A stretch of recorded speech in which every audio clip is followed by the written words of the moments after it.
Welcome back to another episode of Am I an Idiot and Why Did I Buy This? I got the seized engine out of this Audi A6. I did get this Audi for only $2,000, so there is that benefit. But this engine is locked up like R. Kelly. I can't turn this thing with a 6-foot breaker bar, even with a special tool in it. Nothing will rotate. So what happens with these engines is the PCV valve fails, or the supercharger bricks fail, and they start to leak coolant inside, locking up your engine.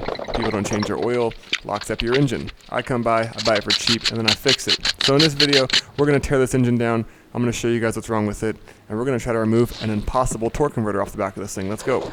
Let's pop the timing covers off.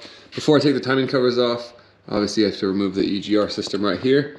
So that'll come off, I'll just keep that complete. The main objective of this video is I'm going to tear this whole engine down so I can get access to the torque converter.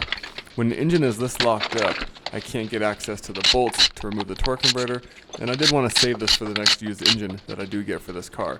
The rest of this engine is pretty much scrap at this point, and I'm going to throw it away, obviously. I'm going to remove all the good parts. Tight, the heads are good, the intake runners are good, a lot of good parts on this engine, but the main thing I wanted was a torque converter. So I wanted to make this video to break this down for you guys and show you exactly how this engine failed.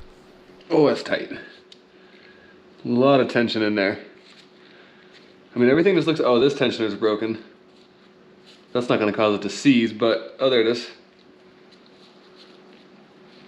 Could have broke when it happens, who knows? They just get old and brittle. That's why it's important to change them, because they get sucked up into the engine, so who knows what we'll find in here.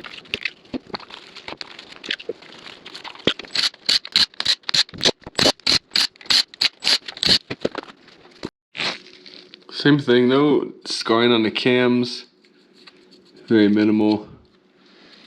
So maybe it just got starved for oil on the bearings down below, which I imagine. And I'm just going through this engine at whatever pace, however I feel like. There's no like process I'm going through other than just however I feel like it should be torn down.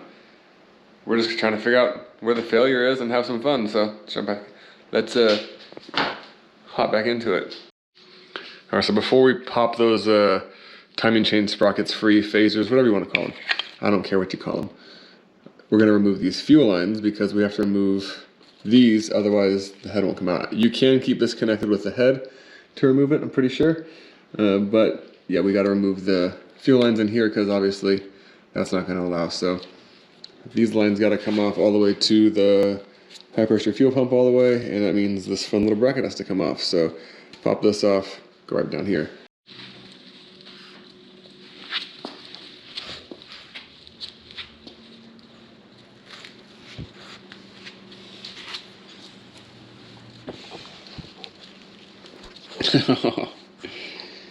Good sit. Good sit. Don't chomp me, little chomper. You little chomper. Hey, chew on your ball. Come here. Chew on your ball. You make a guest appearance. That's what I do with. I got a 2-year-old and I got a puppy, and I got 2 other dogs too. So life's busy. I get to it when I can. Chilling with my puppy and my baby's more important. Don't be chewing on that. Hey. Redirect.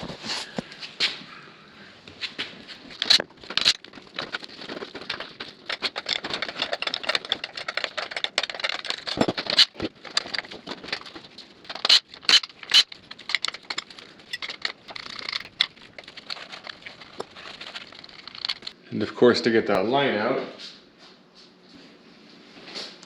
you need to remove this little clip.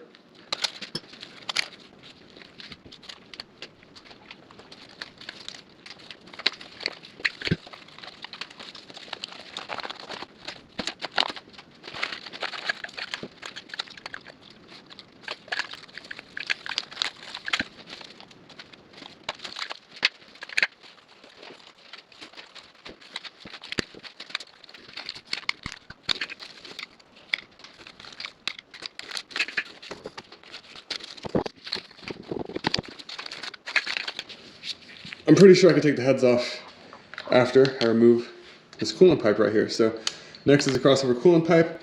Before we do that, I'm going to pop these lines because I bet you there's some leftover coolant in here.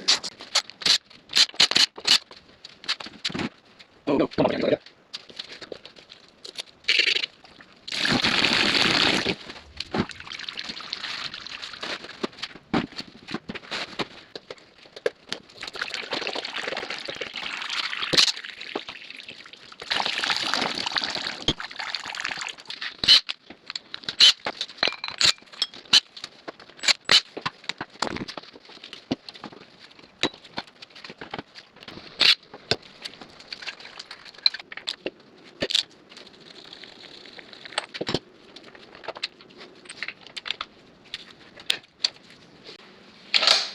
put in a extension between the cam lobe, and that helped resolve that real quick.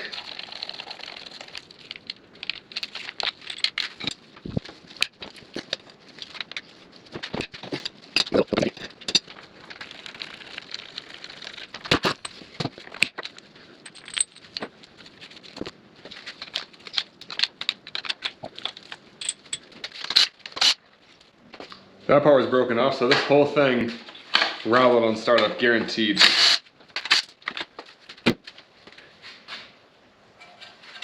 And this one broke off from the bottom. So I know this was loud when it started up for sure.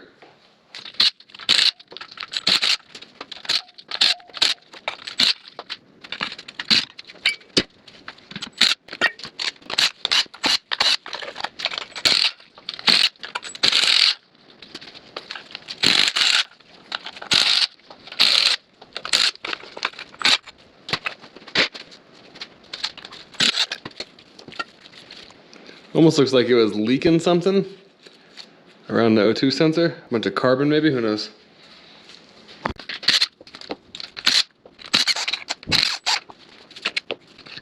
Now it's time to remove the heads. To do that, you guys do need this special tool. It's a T50 Plus Extended. I thought I could get away with using just a T50 Plus like this. It is different than a Torx T50. You'll see they're a little bit thicker there. A Torx, like a regular one, will not work for this. And this is too bulky to get down in there, even if I turn this cam lobe. I don't want to have to take all this stuff off. So grab the proper tool really quick. That way I can just slide right down on in there and you get the action just like that. So let's go ahead and get these heads off.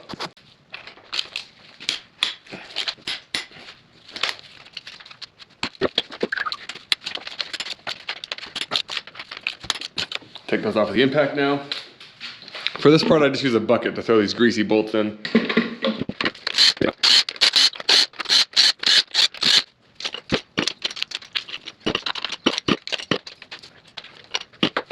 And now we have these 2 Torx here, maybe 3 Torx, and I think there's one more. Same like that for the other side too.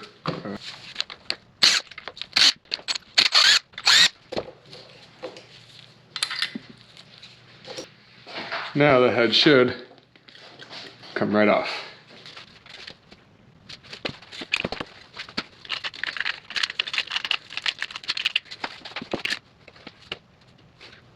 Oh, I see.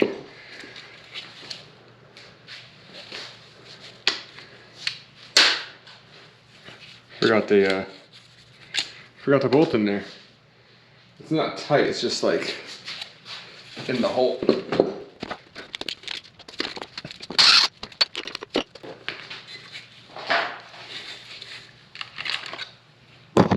Alrighty, there's the head. So now we got cylinders full of coolant, but that can just happen from removing the head, so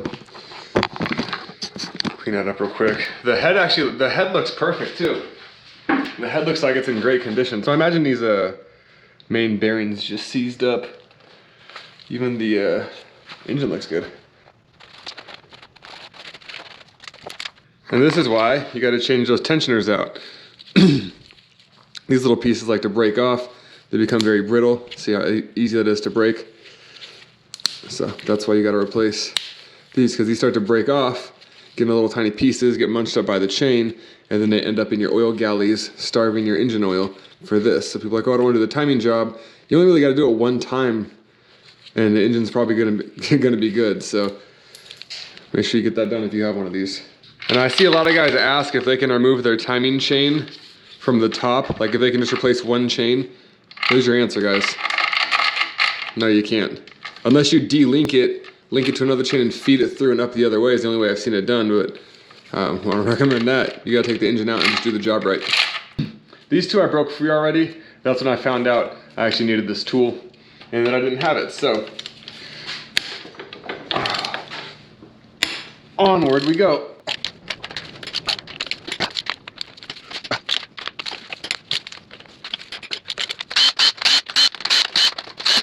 You guys will get a little bit of coolant dripping like this. So, Have a bucket and a pan nearby.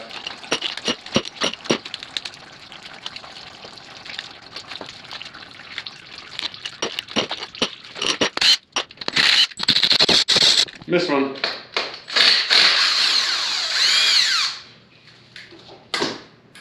One more hiding right there. Always miss something, right?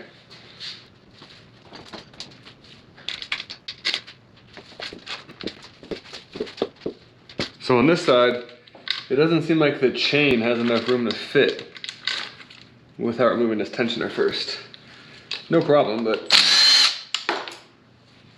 if you're doing this job, now you know, definitely hold the head down.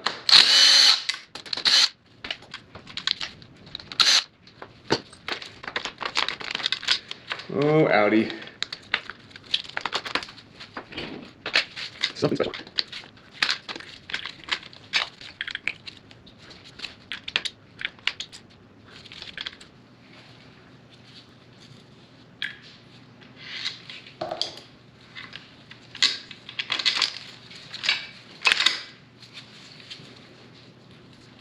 So a little locking pin for it, but it's actually just a sewing needle. That's how those work, and that's how those fail too. This one actually still looks fine, minus the plastic guide, obviously. So that's with both heads off. Doesn't look like there was a head gasket failure.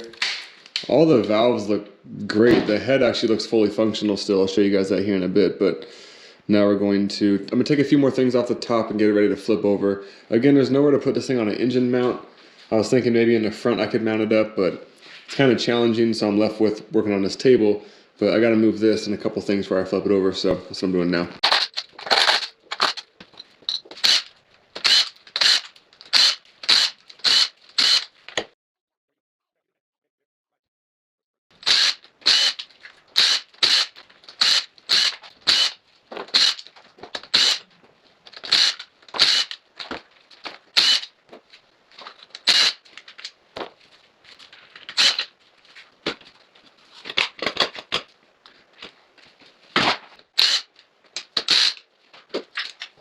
And I just don't want to break that off when I flip it.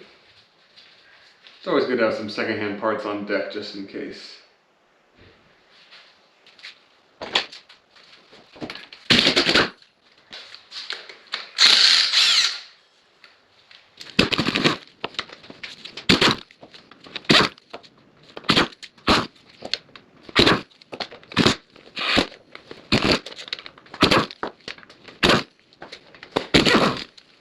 So due to the torque converter being stuck on the back of this thing, I can't put it on a traditional engine stand like most engines.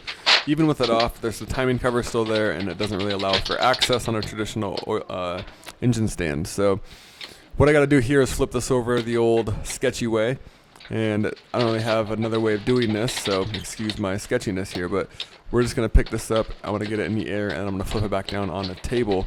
I didn't really have like a neighbor or a friend who would stop by at the time to help me with this, so I was just kind of stuck doing it the only way I could figure it out. So my camera does end up messing up here, I think twice in this whole video, which is another reason I'm probably going to not use my GoPro anymore.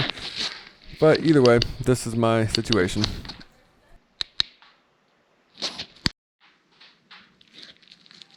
So definitely a little sketchy. I'm sure there's a better way to do it, but on my cameras.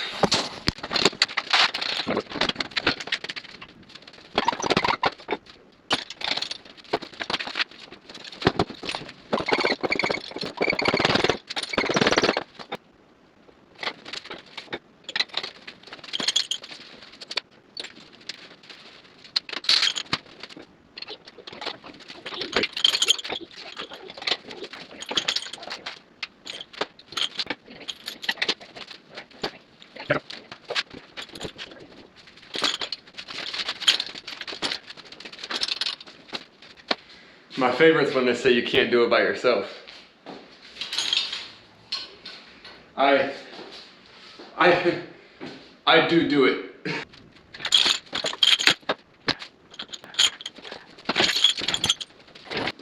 All right, now we're in the bread and butter of it. Removing all this fun stuff.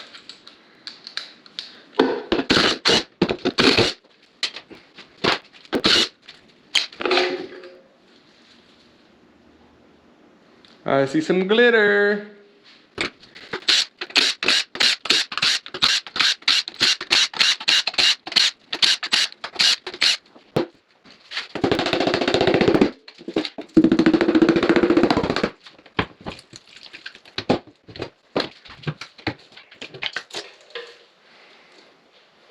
Glitter. I see better days. All right, so now we're up in this. As you can see, you know, I had a couple people say remove the oil pan and disconnect the rod bearings. So you tell me where you would disconnect rod bearings from here. There's more you gotta do. So we gotta remove this girdle thing. This is the oil pump. Look at that. I already see some debris. Oh, some RTV. Maybe they starved it using the wrong material. I've seen that before too. So yeah, I'm gonna take off the oil pump and this girdle now, or this baffle I should call it, this baffle right here.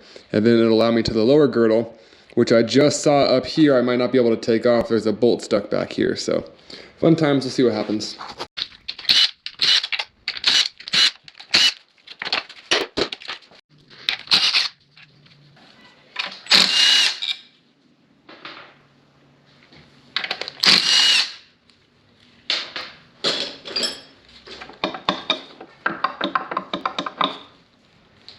Whew.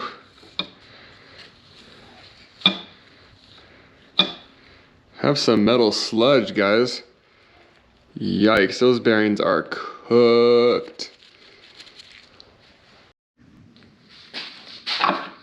So I think with a little finesse,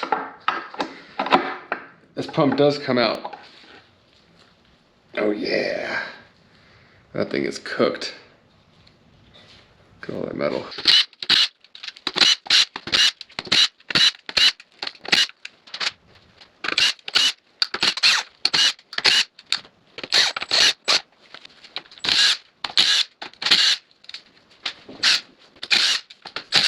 All right, so maybe I can get some access through here.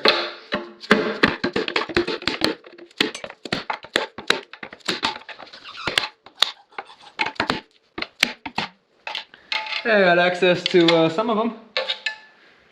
I guess some is... Can't access the bolt here, guys. It's right here.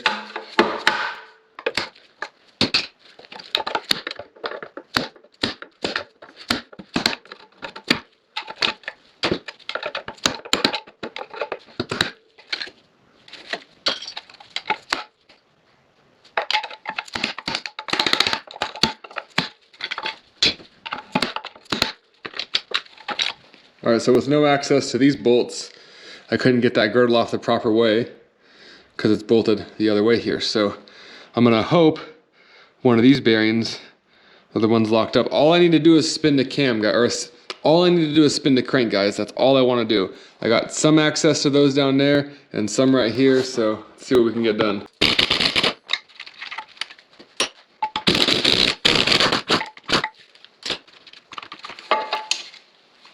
Ooh, those are cooked. That one is so cooked, wow.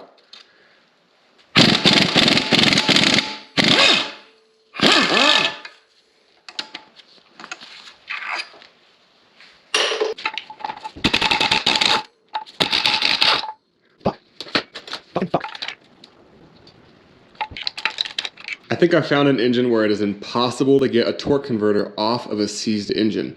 There is a way, but not without disassembling the engine and actually cutting it apart. If you're familiar with removing torque converters, you need to be able to remove these bolts, and I can't get to those bolts because it's right here, and I cannot rotate this engine to get access. Right here is where it's supposed to be. Can't rotate it because it's completely seized no matter how much weight I put on it. So I took the oil pan off. I broke apart the girdle right here, and I can only get one connecting rod off. That one won't come out, and those ones won't go, and then I can't touch those. So then I was gonna just remove this lower girdle, right? No big deal. I already got it kind of cracked right there.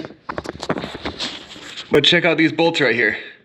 See the backs of them right here? 1, 2, 3, 4. So if I can't rotate this and I can't get this off, I can't get to the first triple square holding it in, the second triple square holding it in, the fourth, or any of the other ones tucked away down here conveniently behind this flywheel. So I have no option. It's gonna have to get the cutting wheel. My solution here is just going to be to cut it all the way down here. And you might be asking yourself, why would you do that? And I want this. I don't want to buy another torque converter, even if it's $100, $200. I don't care what the cost is. I don't want to buy this, and I'll keep the flywheel too. I'm gonna scrap the whole engine and just get, you know, aluminum for it or whatever. But we're gonna slice it right down this section right here. I'm gonna take this off, and then that's hopefully gonna give me the room to unbolt the crank. That way I can get this off. So it might be a lot of work. Yes, it's a great video for you guys, a great learning experience for me. And we found out why this engine failed. It clearly has starved rod bearings, one of which you could see right here. So either they stopped replacing their oil on time, it got too low on oil, or something starved it out and now it just couldn't get oil to where it needed to go. Basically, it's welded itself to the inside of this thing and the crank will not turn no matter what. So that's what I'm doing in this video. And if you want to see a full breakdown on how to remove the 3.0 that's seized out of the Audis, check out this video in the top right corner right here. And this video is kind of just, you know, breaking the engine down and getting this torque converter off. This is the only way. So I do believe they changed the design of this for the C7 models. I know that the torque converter is extended out a little bit and you actually have access to the bolts so you can get them off. 2009 through 2011, I'm sure it's plagued with these issues, but this is what I'm working with here. So let's go ahead and get the chopping. Let's get it.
I will get this torque converter. Let's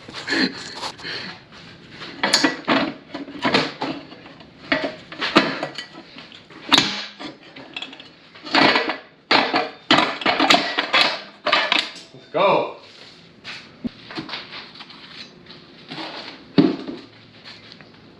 All right, I made a few chops because I didn't actually account for this like longer section right here, but looks like if you just go hard enough with it, you can break it. I hope that none of you guys catch yourself in the same situation as me.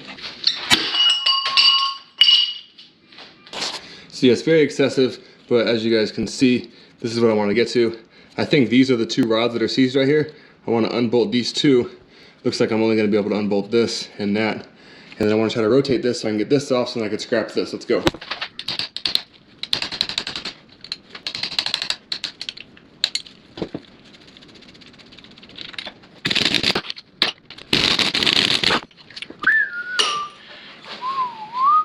There's the seized one, I bet you. I bet you, I bet you.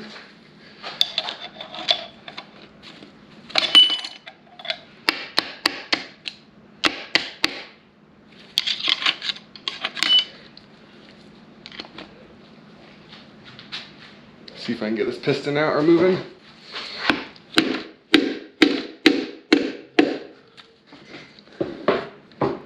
Oh, that one moves.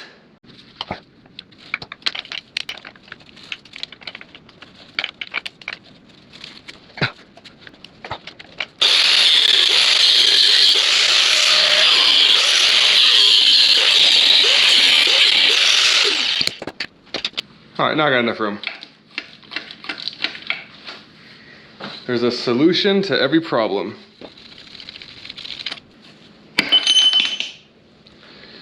Ooh, those are cooked.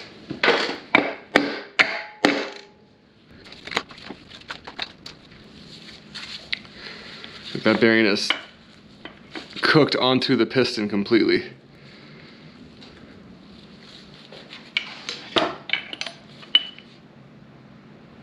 That one looks perfect, but can't really do anything with them.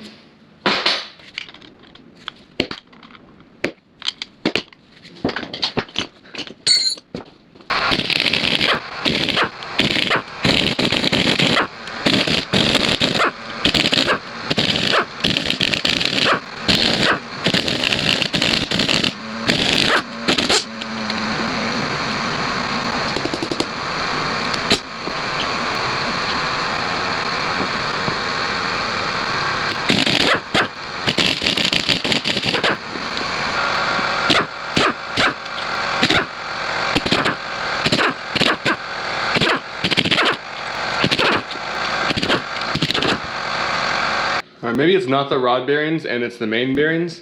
So I got the whole girdle unbolted. These won't come out obviously, but don't worry about that. Let's see if we can get this separated. Might have some action finally.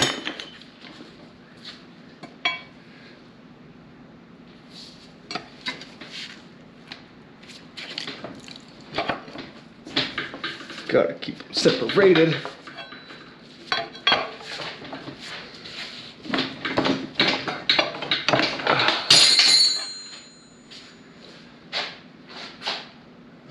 I will have you, mate.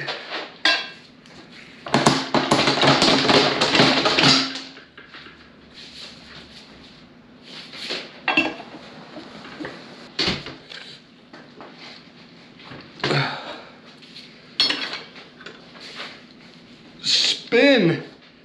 I just want you to spin!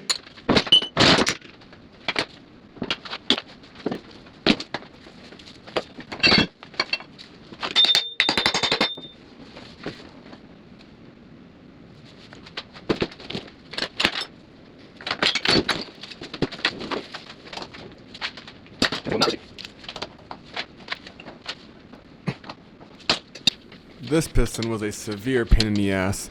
You can only get to it with a box end wrench with another wrench on the end with very small minimal turns. So it took a while just to get this one little bolt out.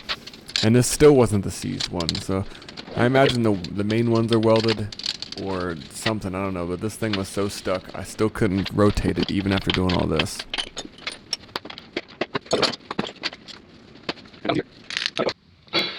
Alright, so I got 5 of 6 pistons out. Finally got that bolt broke free back there. It was very challenging, very tight spot. So I'm hoping that this is the last one that's seized. We got the whole lower thing, the lower casing cracked open, and the crank still won't turn. So I'm really hoping this is the one that's locked up. That way I can get on with this. I got more stuff to do. So let's get the show on the road here.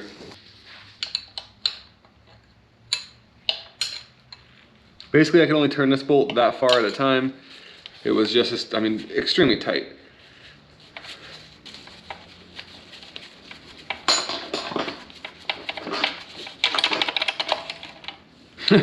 This isn't even the seized one.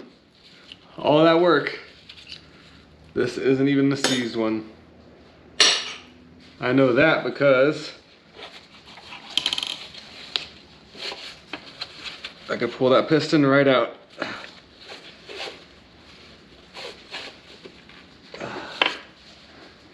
Wild.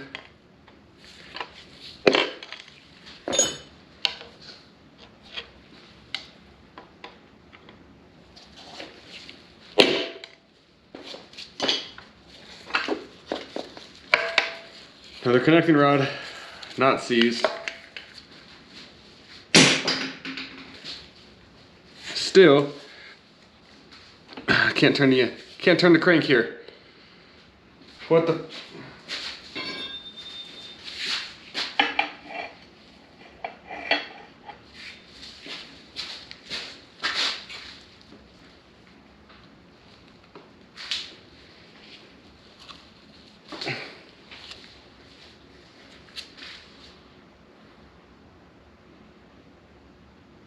Wow.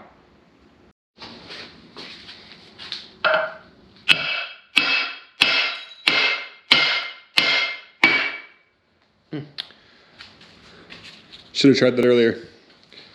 We got a little bit of rotation.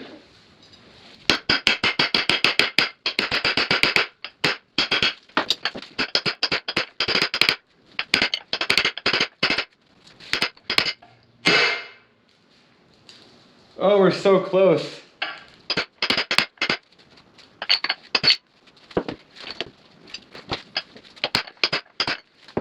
So, after all of that work, I finally get access to that triple square bolt right there.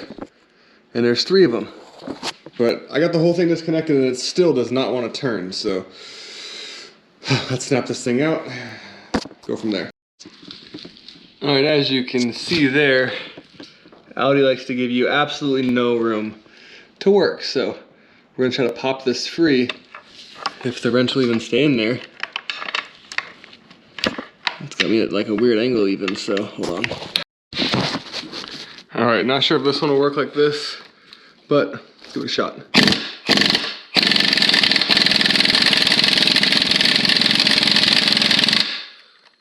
Yeah, negative, sir.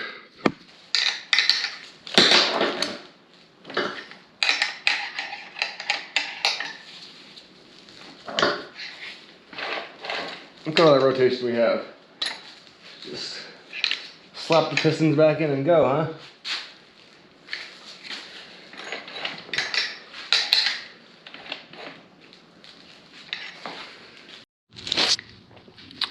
All right, so my X-Core barely fits in here because of how tight it is. So I actually just bended this back just a little bit, stuck an extension in because it was starting to rotate, and then finally got this free. But the problem is if I back it out on this, it'll back right into that wall. So now I gotta move this tip out and then come back in a different way.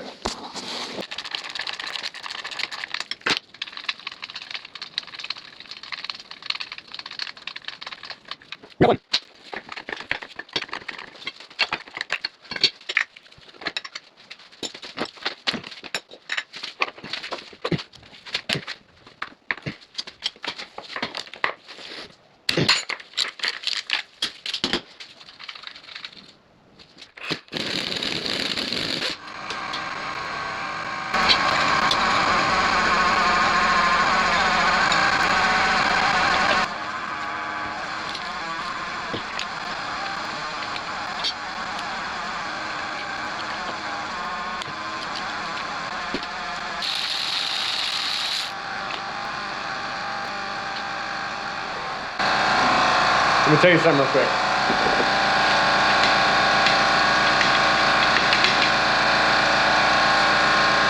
I told you I'd get it. Well, all the pistons out and the massive headache later. I'm gonna take the flywheel off of this. We're gonna check out the back and I'm throwing this thing into the scrapyard.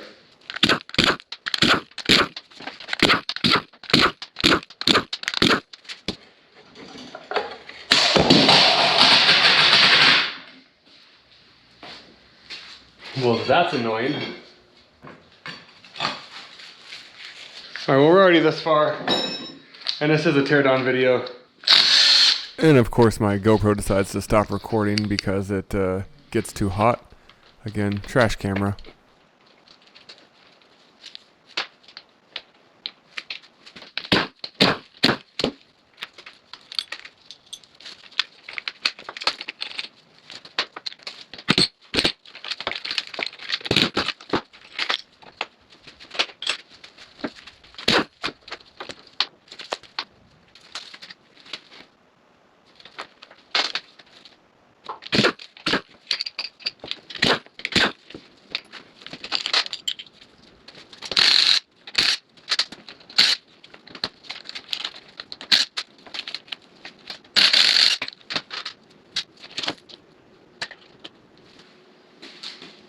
Oh, holy shit, what a battle it's been. And that's a wrap for this engine, guys. This thing is going to the scrapyard. There is nothing usable on it, so until next time, thank you.